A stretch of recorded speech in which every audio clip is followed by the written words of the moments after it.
Throughout the day, we'll probably have 200 students, but everybody has class at different times if your faculty are willing to teach classes on Fridays.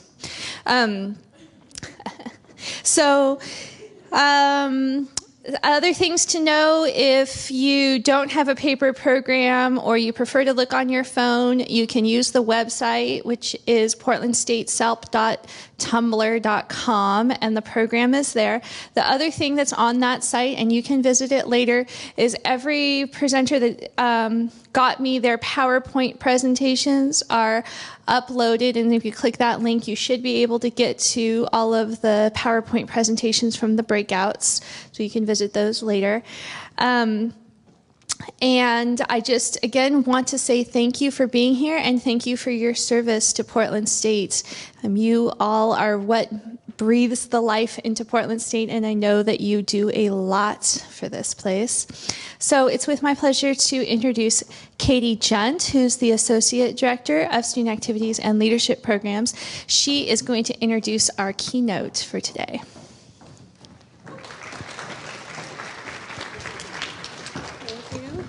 Hi, everyone. Thank you so much for being here. I have the distinct pleasure of introducing our keynote speaker. I thought it to be different. Instead of kind of reading off his resume, which you all know from the program, I would give you sort of tidbits about who Mike is as a person so that you can kind of better appreciate his speech. Because Mike is obviously a great communicator, but he's also a dear friend. And so I kind of wanted to share some personal stories about Mike that I thought would be fun. The first thing is that Mike is a New Orleans Saints fan. And he's from Philadelphia, so you might think, why is he a Saints fan? When Mike was 7 years old, he decided he wanted to get into heaven. And to do that, he needed to not curse and be a Saints fan. And so when his beloved Saints went to the Super Bowl in 2010, he decided that he definitely needed to be there to root them on. So this is Mike pregame, super excited. And you should know that this is one of the few pictures of Mike where his eyes are actually open. Mike is notorious for keeping his eyes closed during pictures. And here he is after the victory, so excited. And then he is also a Boston Red Sox fan. And as you all know, they won the World Series last year, and Mike was at Game 6, pretty cool. So I've decided that Mike is a lucky charm for his teams. So you should go to all of your teams' major championships, because then they'll win. The next thing to know is that Mike has a huge heart. So we actually used to be colleagues at the Art Institute, and the thing to know is we got 2 weeks vacation, and most people really coveted those 2 weeks. You know, they would go off to the beach and relax and do something kind of self-indulgent because, it was the Art Institute, and we loved working there, needed some time off. But Mike is different. So in 2011, he actually spent 1 whole week of his vacation volunteering for a nonprofit organization in Haiti after they had experienced the terrible earthquake. And he fundraised all this money to get there, and then he actually exceeded his fundraising goal and was able to give them even more money. So I think that kind of speaks to just the big heart that Mike has. Oh, there we go. Woo, close up. And the last thing is Mike has an amazing sense of humor. So he had a birthday last week. So if you see him, say, happy birthday, Mike. But a few years back, some of his friends and colleagues decided to play a little practical joke on him and decorated his office in Post-it notes. Now, I don't know about you, but I would be kind of annoyed. I'd be like, oh my gosh, how am I supposed to get any work done? Whatever. But Mike took it all in stride and had a really fun time with it. And I believe those Post-it notes were there for quite some time. I think forever, yeah. But he just had such a great time with it. So I just kind of wanted to share with you all a little bit just about who Mike is as a person versus, he has a master's degree in communication, blah, blah, blah, which you all know. So I'm sure you're kind of sick of, hearing about Mike and want to hear from him. So I'm going to bring him to the stage. So please welcome our keynote speaker, Mike Pacchione.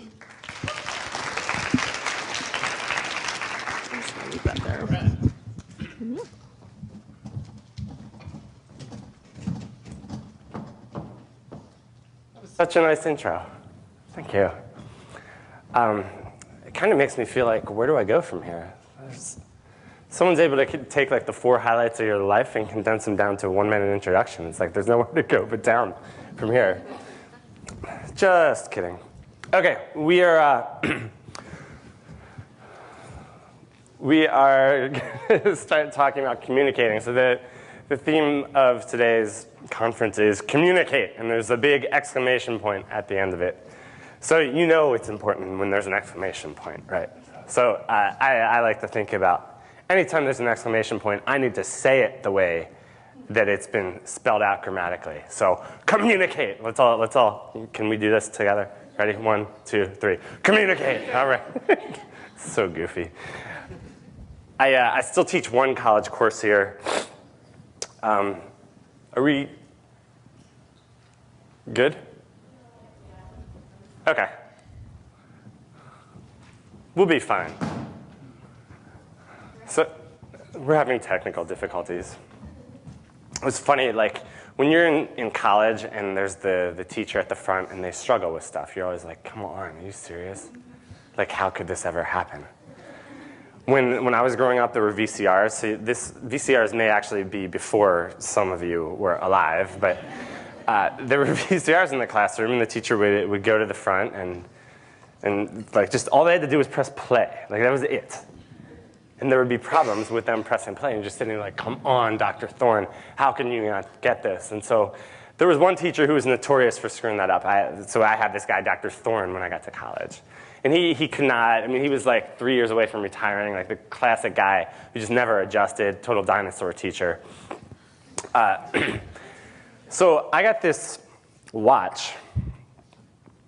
I think I was like the only person who ever bought this watch, but it was the greatest invention in the world for me. So there was this watch that doubled as a remote control for the TV. So you just had to program in the code for the TV.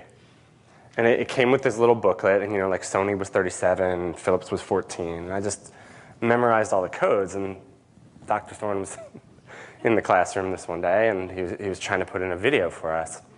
Well, I saw Sony TV, that's code 37. So when he wasn't looking, I'm like, 37, 37. And then he tries to put the thing in, and puts it in.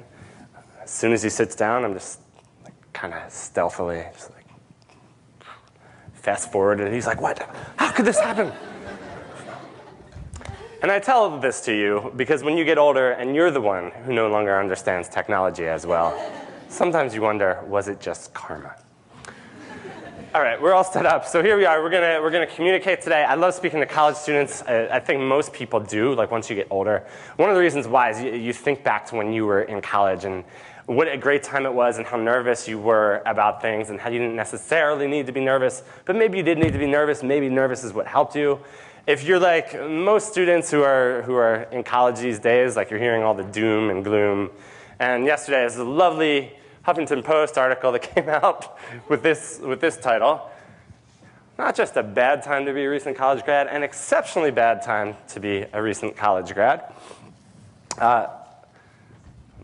Yeah, closer view. If you want to read the article, I can send it to you.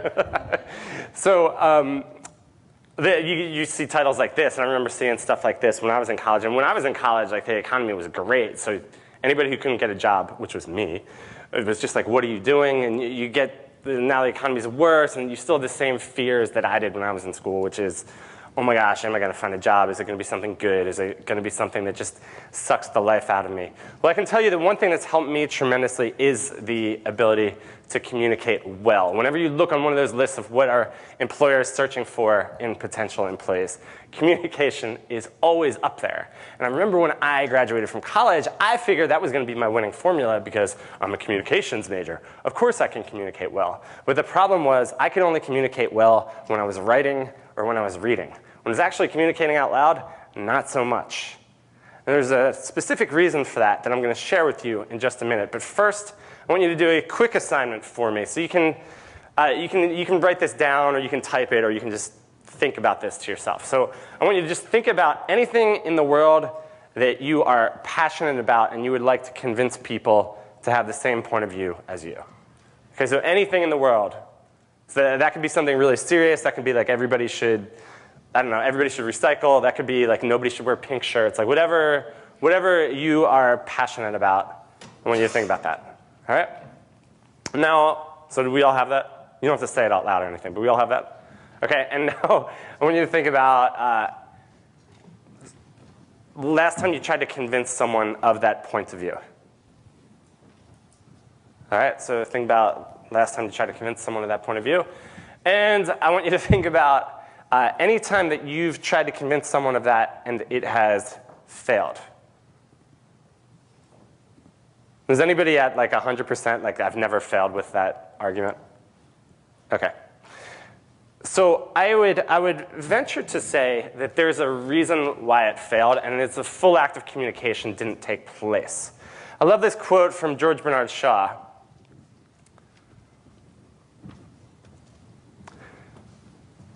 The single biggest problem in communication is the illusion it has taken place. The single biggest problem in communication is the illusion that it has taken place. Let me break down what usually happens when communication doesn't happen. All right, so this is very, very simplistic. This is how communication works. I'm Mike. I've got this idea in my head. So think about this for yourself. So whatever that idea was that you were passionate about. So I've got this idea in my head, and we've got Caitlin here, who's not Mike. As best we can tell, she's not me. So there's me, there's my idea, there's Caitlin. Me, my idea. This is an idea, apparently, by the way. There's me, there's my idea, there's Caitlin. What's the most important part of the equation? Me, my idea, or Caitlin? Yeah, totally. It's Caitlin. And you understand that when I ask you that question and I ask it all slow and I kind of look at her when I'm asking you what the most important part is. But most of the time when we're communicating, we don't actually think that way. The way that we approach communication, and this would be a natural thing for me to do today, because like I'm at the front and I've got the clicker and I got this nice introduction from Katie. So obviously I feel like I'm the most important part. And you probably feel that way when you're all excited to share your point of view, that you're the most important part or your idea is. But actually, it's Caitlin. So the audience is the most important part of communication. The audience is the most important piece of communication. The audience. I'm going to show you a clip here, and this is just a funny clip. So I'm showing it to you for two reasons. One, I think it's funny. Two, you're going to see someone who connects with his audience, and we're going to talk a little bit about sometimes he doesn't connect. So let's take a look here. Oh, shoot. Or maybe the volume's not hooked up. Do you think volume? Oh, that's maybe my fault. Like me, our next guest earned a PhD in molecular biology before becoming a comedian. Please welcome the very funny Joe Wong.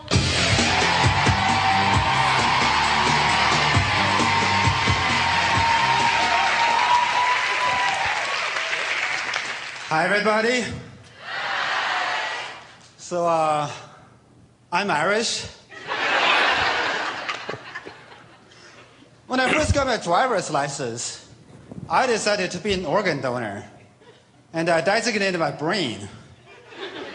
Because it makes me happy to think that some guy wakes up from a coma and goes, 我怎么想不起来我是谁了?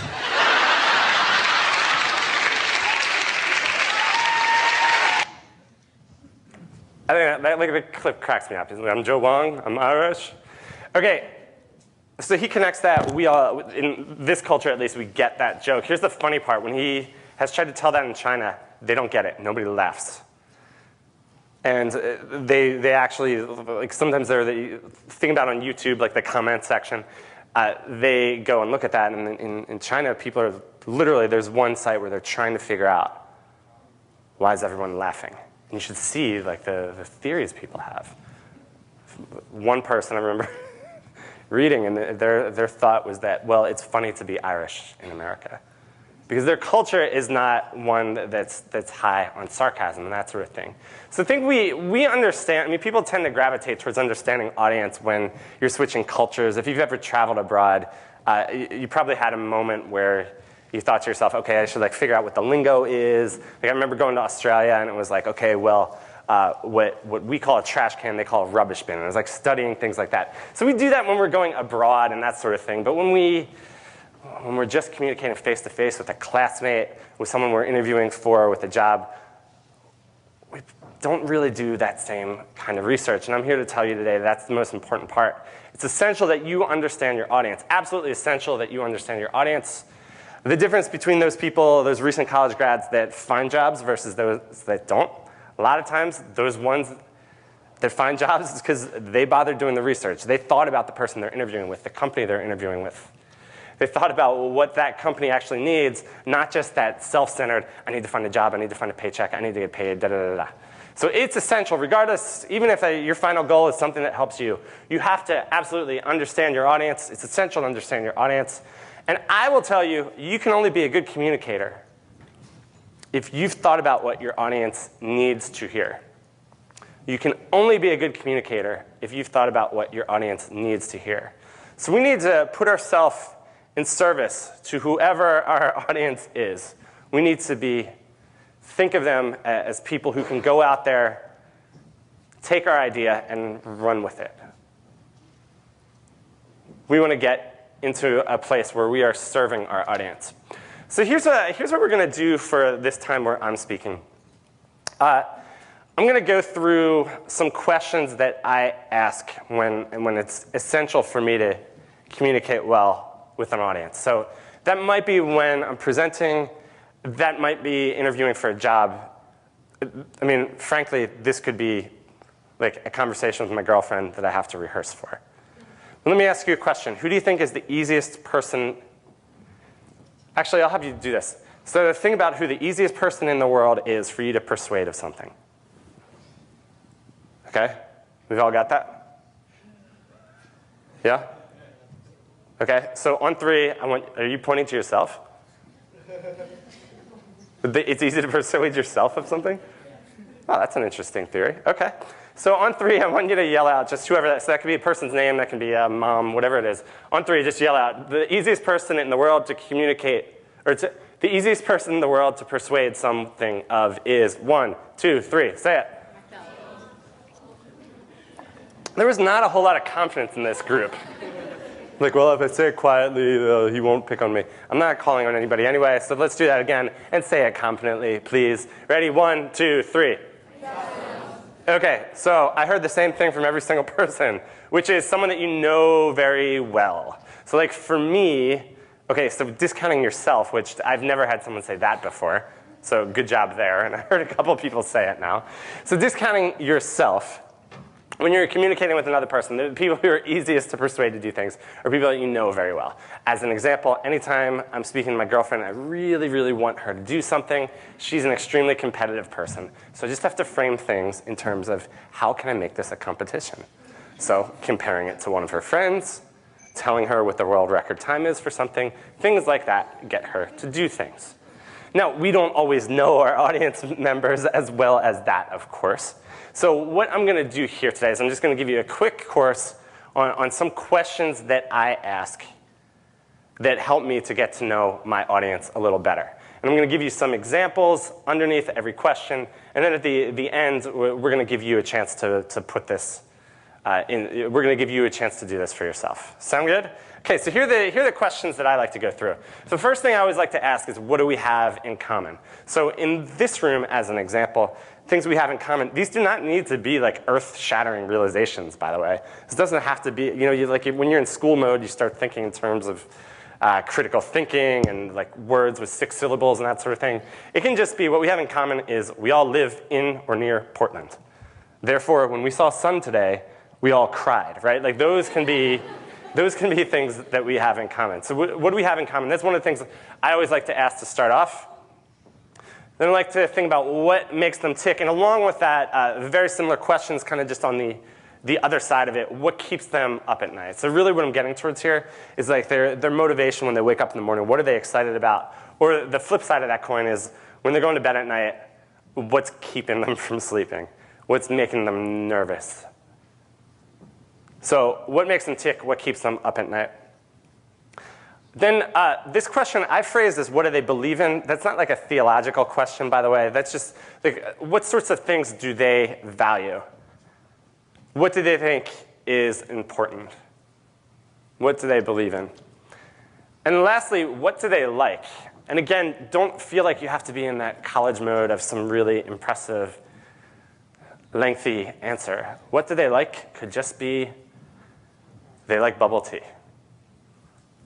Or They like football. Like, really, what do they like? If we can just start thinking that way, then when we have all these complicated thoughts and we have this point of view that we're fervent about, we can maybe phrase it in such a way where we're taking specifically from what they like and phrasing things accordingly. So I'm gonna walk you through how answering one of these questions helped with an act of communication. And then again, at the end, we'll let you put this into practice. So we'll start with the question of what do we have in common? And I want to tell you about my friend Steve for a minute here. So my friend Steve is the one who went to the World Series with me. Steve graduated college from Vanderbilt. And he got a corporate job. And he hated his corporate job. Like, hated it. Sat there in a desk all day. And this is like an active guy. Like, he hated being in a desk. And he would daydream about getting out of the office and being able to work out all the time. He's not like a total bro, by the way. I'm making him sound that way. But he would daydream about getting out of the office and being able to work out and just feel more alive, because that's what made him tick. And so he started a blog that was just about fitness. And he would write up this thing about, exercises you should do and the foods you should eat and things of that nature. And nobody read this blog. I mean, he's going at it for 9 months. He had like 50 people writing it, or 50 people reading it, rather. And like every night he's going home and writing these long blog. So he works a full day, goes home, exercises, blogs about it, and puts it on the internet, and there's like nobody reading it. And he's all stuck. He's in total point of consternation. And then he realizes he needs to think about specific audience he can write for, not just any audience in the whole world, but an audience that he has things in common with, things that they like.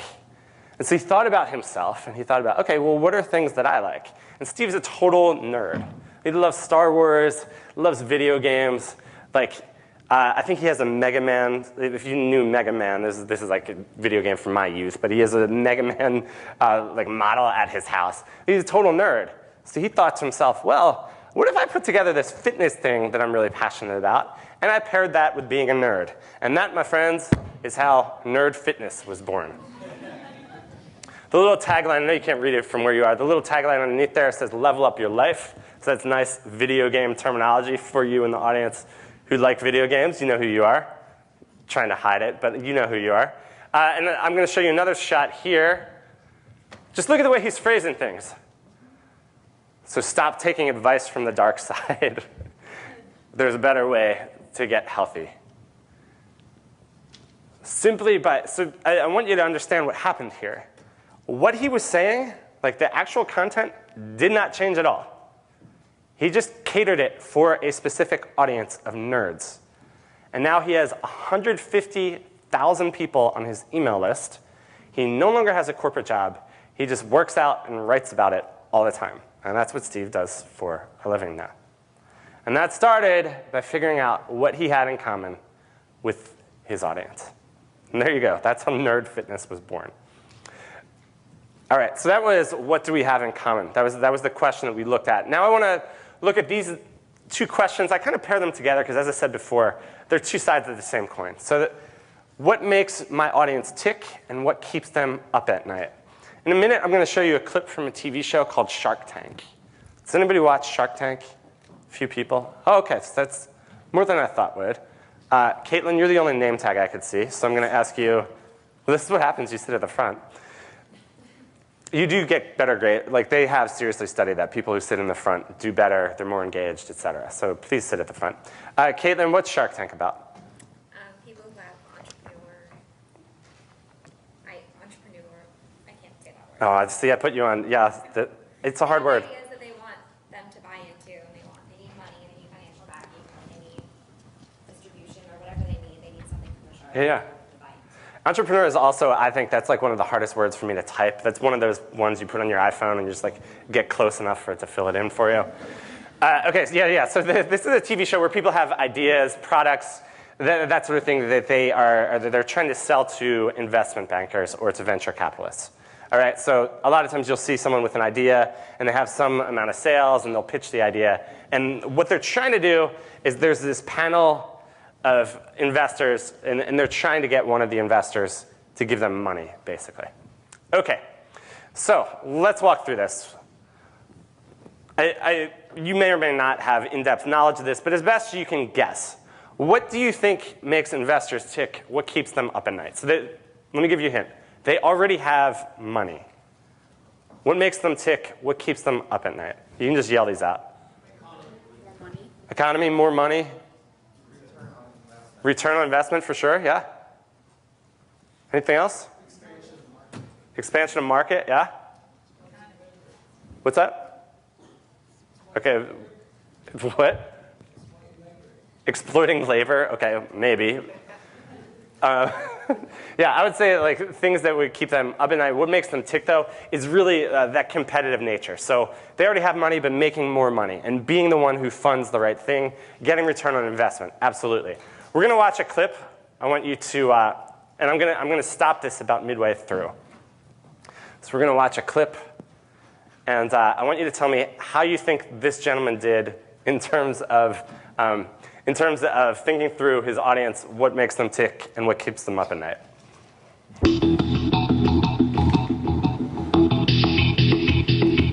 Next into the Shark Tank is Joe Moore with a unique solution to protect against germs and allergens. Hi, my name is Joe Moore. I am the president and CEO of the First Defense Nasal Screen Corporation, and I'm seeking $500,000 for 10% of my company.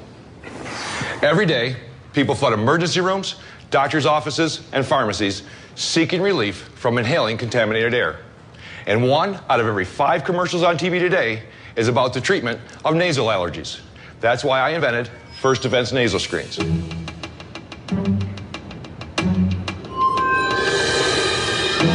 First Defense Nasal Screens are the first and only lightweight, non-inserted, almost non-visible nasal screen ever invented, and they have been clinically proven to reduce the inhalation of allergens, pollens, pollutions, pet danders, molds, viruses, and more by up to 99%. And the next time you're faced with unhealthy, contaminated air, remember, don't get sick, just peel and stick. Thank you. Any questions? Are you kidding me? Did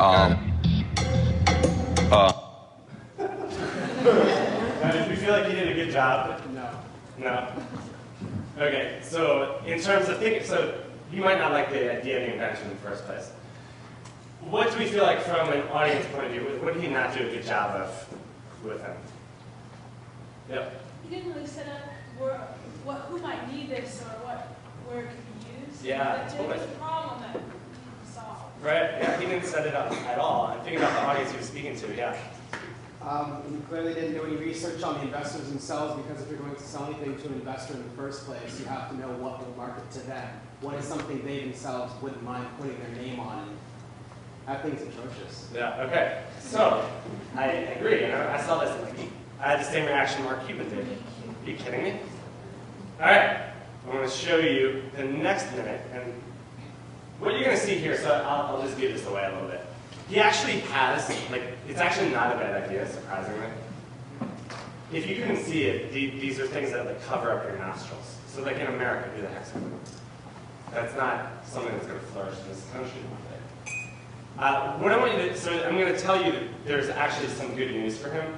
What I want you to think about is if you were coaching him from square one, what would you tell him he should say to the investors to get their attention? All right? Are you kidding me? I'm not.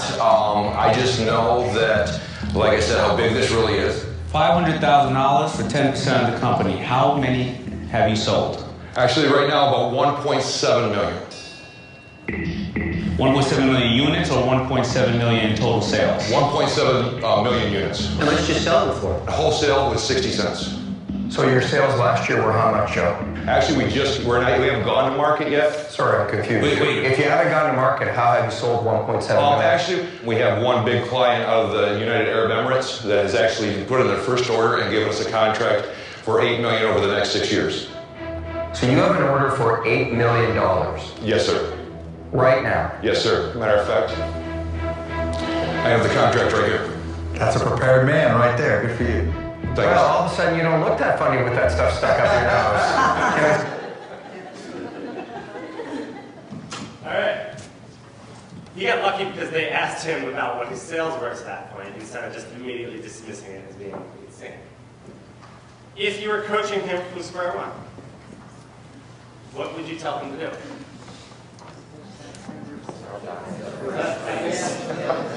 Yeah, so talk about the sales sooner. I would say pretty much right off the bat. Anything else you'd say?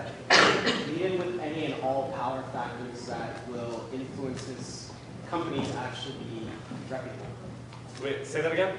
Lead in with any power factor information that would point his company towards being reputable. Okay, so what would that be then? So lead in with power factors that would say they're reputable. So for example, you wouldn't necessarily want to, this is one of those cases where name dropping would be potentially beneficial, so he could, without directly saying who his client is, he could also, yes, disclose, that yes, I have made a contract for this much, we have not gone to market yet, but thanks to this large purchase of shares or potential for future business, we also are leading into trying to reach other clients of the same level. Sure, and what I would say with this is what he should really be saying right off the bat. I think we're probably going to be going towards the same point. What he should be saying right off the bat is, I have 1.7 million sales of this thing, and it will flourish in other cultures. So don't think about this for a minute. I mean, you probably worded it a little better than that, but that's basically it. Yeah, did you have a question? Oh, no, I was just going to say, sell the return on their investment. Yeah. How much money they're going to make and projected how much money they're going to get back. Yeah. Yeah, totally. So that, he got lucky. He got offered like $4 million for this, by the way. He got lucky. But the way that he should have done this was to think about what makes them tick, what keeps them up at night, which are return on investment, making more money, and having that power of a successful investment. Did you have a question? Well, on the marketing aspect, the audience that his original speech started with was more like us. Somebody that would go into the drugstore to get some nasal spray. And actually the true marketing potential to start the business would seem to be aimed more towards manufacturing and large business, where they do need. I'm not sure if I follow you. Well, when he's walking into the room, he's speaking to investors. So when he's speaking to them, what he should be doing is trying to get them to be excited about his product so that they'll invest. And Do the you agree main with that? thing that they typically look at investment-wise is sales overall. Yeah, yeah, and right. if you're appealing to the idea that this is a product that could do well in manufacturing environment, you're looking at large contracts. Yep. So right off the bat, he should be talking about that sales. And if he does that, that gets their attention. He has a much higher chance of succeeding, which he did anyway, because frankly, he got lucky. Okay. This next one is what they believe in, and I'm going to give you a personal example here. This is a time that I did something very well. Eureka, it happened. Now, I've learned that a big advantage that we have these days, as opposed to when you were growing up, is that you can find out so much about your audience without ever speaking to them face to face. Years ago, I wanted to work in this company called Adjunct Communications.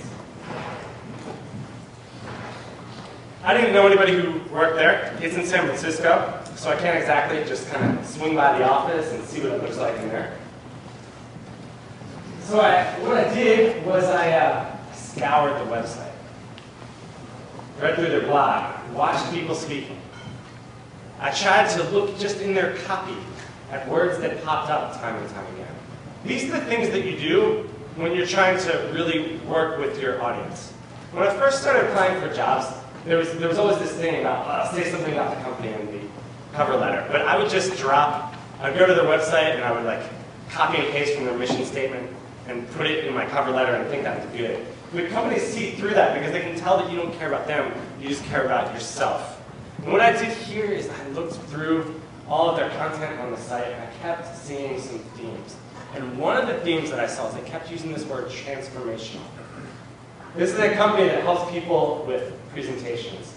And one of the things that they talk about is how that should be a transformational experience.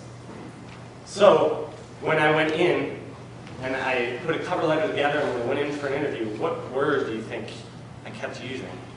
Transformational. Now, I mean, that's kind of a bigger word. You don't want to put that into like every sentence or anything. But I made sure because that's terminology that is really apparent on their website.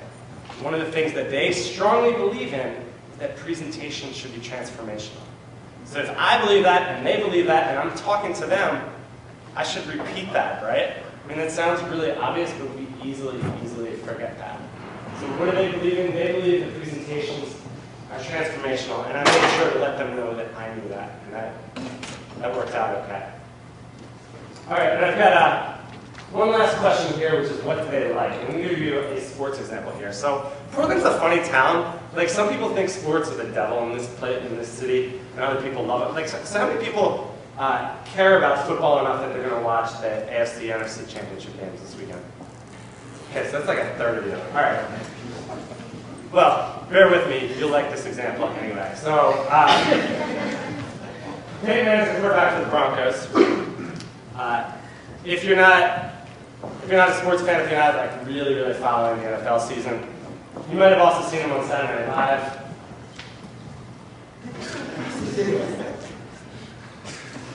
Once upon a time, so he was Peyton Manning's career. He was like the chosen one for quarterbacks. His dad was an NFL quarterback. When he was in high school, it was like a huge deal as to what college he was going to choose.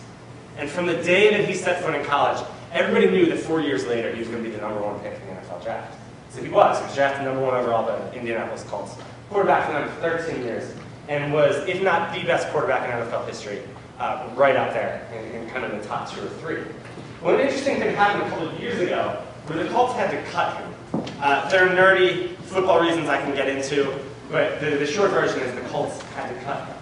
So here's a guy who his entire life has been the chosen one. He's being cut by a team that has loved him, a city that's loved him for 12 or 13 years. And this set off like the strangest NFL recruiting free agency things that has ever been seen. Because guys like Peyton Manning never become free agents in the NFL. So what's he going to do? Well, every city that he visited, it was like Justin Bieber coming to town. Every single city. So he went to Miami. There was a billboard out there that fans had bought. They were like, "Peyton, please come to Miami." He went to Tennessee. He was trying to meet the coach of the Tennessee Titans at a restaurant. Nobody knew about this. He drives to the restaurant. Somehow there's a news crew out in front. And he calls the coach and says, "Hey, what happened?" I mean, this is like a sting operation, right? But he's just trying to meet with the coach. "Hey, what happened?" You guys, "I don't know. I didn't tell anybody." Somehow they found out. Right? This sounds like a drug deal. So they ended up just meeting. Literally, they met in a park to talk about football. He would go play football, but he didn't want anyone to see where he was. So they had a scout. So it was him and one of his wide receiver friends. And then they had a scout. Whenever the scout saw someone coming, he would just yell, "Jogger!" And they would pull their hoodies over their heads and just walk around so nobody could see who was there. So anyway, all of which, the point being, it was a huge deal for Peyton Manning that he was going to be a free agent. There were all these teams that were trying to get him. One of whom was the Seattle Seahawks. So this is Pete Carroll. He's the coach of the Seahawks. They're in the NFC Championship game this weekend. Here's a really interesting thing. So, what Pete Carroll screwed something up here. I don't know if he would have gone to the Seahawks or not, but here's what happened. So there's the Broncos who we wound up with. The Seahawks were one of the teams that wanted him. At one point, Peyton was in Denver. And he's meeting with the Broncos. And Pete Carroll had coached in college. Coached in college for a long time. And when you're a college coach and you're recruiting kids from high school, you just shower them with love. So you text them all the time, call them all the time, visit them out of the blue. You do things like this. And Pete Carroll approached recruiting Peyton Manning the same way. So he knows Peyton's in Denver. He flies to Denver on Paul Allen's jet. So they're just waiting on the tarmac in Denver. Calls Peyton to say, "Hey, we're in Denver. We'd love to meet with you, whatever you need." What he doesn't realize is that Peyton Manning does not like surprises. Peyton likes consistency. He likes fairness. He likes predictability. He does not like surprises. So Peyton told him, "No, thank you. You can fly back to Seattle." Never even got a chance to meet with him. Now, on the other hand, we got John Elway. So he's this is him back when he played football. He's the president of the Denver Broncos, the team that Peyton eventually went to. So here's what John Elway did. This is how he wooed Peyton over. He sat there and he thought to himself, "Okay, if I were in Peyton's position and I got cut after 12 years from the team that I loved, the city that I loved, how would I react? I figured he'd be pretty shell-shocked. He wouldn't need a hard sell. So John Elway started, his whole approach of Peyton was very hands-off. They just met and talked. And yeah, he spoke to Peyton about how he thought he'd be a good fit for the Broncos. But he basically, at the end of it, this is one of the things he said to him. There's got to be a dagger in the gut right now. Take your time, be thorough, and make the right decision, whether it's us or someone else. And at the end of this, and it'd be silly to say that's the only reason why. But in thinking through what it must have been like for Peyton, that's how he wound up signing with the Broncos. There's an article written about this afterwards. Here's the quote about Pete Carroll with the Seahawks. In this article, it says, Peyton was not a surprise, he said, no thanks, and Carroll flew home. And contrast that to what Elway said. I just know if I was in his shoes, so he's taking that walk through as if he's an audience member. If I was in his shoes, I know how I'd want to be treated. And that's how I tried to treat Peyton. So he knew that Peyton liked predictability, he knew that Peyton liked fairness, did not like surprises, treated him accordingly. Put himself in their shoes. All right? So we've gone through those 4 questions. I've got one more to consider, which is what you actually want your audience to do. For this one, I'm going to use Dr. King as an example. So Martin Luther, I think his actual birthday is a couple days ago. We celebrated it on Monday. Here's what you might not know. Because this isn't talked about that much. So we always talk about I had a dream and things like that, and deservedly so. But something with Dr. King that's not talked about that much is how strategic he was in talking to his audience. Or communicating with his audience even if it wasn't through speech. One of the things that he did really well is he took a look at his audience and what he wanted them to do. Ultimately what he wanted was equality, right? And true civil rights. And the way that he approached things was that he knew to get to that point where he was getting them to help him out. One of the things that he had to do was he would have to show to the world the most extreme examples of where things were not civil, of where there was inequality. So when you see photos of him marching around, know that that wasn't like, the whole United States was not like that. But when he marched around, and I don't know if you can see it in this lighting, but they're literally like locking arms because it was not safe. I mean, it was somewhat of a solitary so is that word? Solidarity? Gesture of solidarity. It was somewhat of a gesture of solidarity, but it was also because it wasn't safe what they were doing. And they would encounter things, and this was called Bloody Sunday, where these cops in Alabama who were literally beating civil rights protesters. They knew they would encounter this stuff. They also knew that this imagery is what would ultimately help them. What it would do is it would enable his audience, which I will just generally call people in the United States. It would enable his audience to see injustices that were out there. All right? So that last kind of serious. I just turn things really serious in here, sorry. But that last bit is simply think about what you want your audience specifically to do. Okay, so those are the questions that I like to roll through. Now I'd like to give you the chance to do it. So here's what we're going to do. I'm going to put these questions on the screen.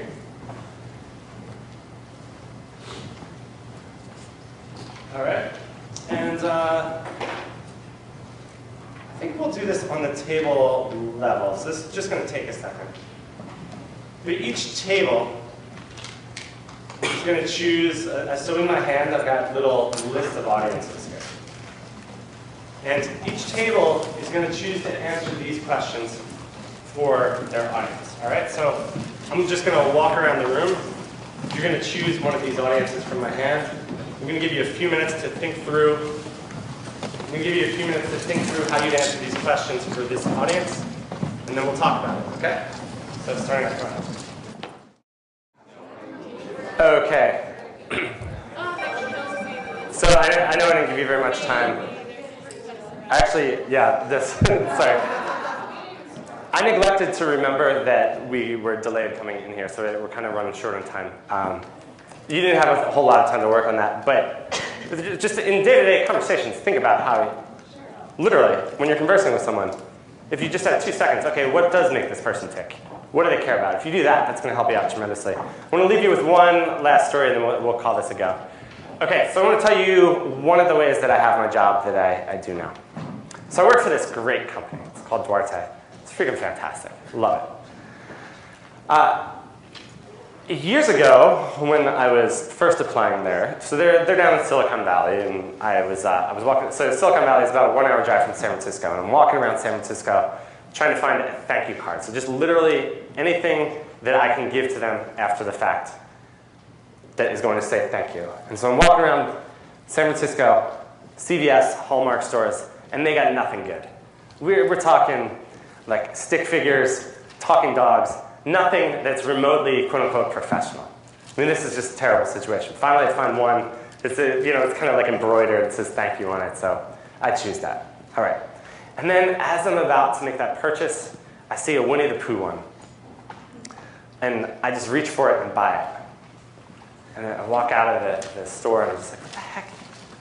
Like, as soon as I leave the store, I'm like, why did I buy a Winnie the Pooh? And, like, I may as well have just dropped $3 on the ground or something, you know what I mean? Like, this is a total waste. Like, what am I going to do with Winnie the Pooh thank you card? And I've been, the CEO's name is Nancy Duarte, and I've been following her Twitter stream for so long. I understood that she was like inspirational, aspirational. And the next day I went into their office, and I'm not kidding, at the front desk, engraved quote from Winnie the Pooh. So perhaps that was like God speaking to me, but I'd like to think on some level, having researched her so much, following her Twitter, looking at her company, reading the company blog, that I understood what made her tick. And the Winnie the Pooh quote made sense to me. And that's the thank you note I ended up sending to her. So I'm not going to promise things will always go that well. I realize you don't always have as much time to figure out your audience and research your audience. But if you go think through your audience, that, my friends, is the key to communication. So go out there and communicate accordingly. Thank you.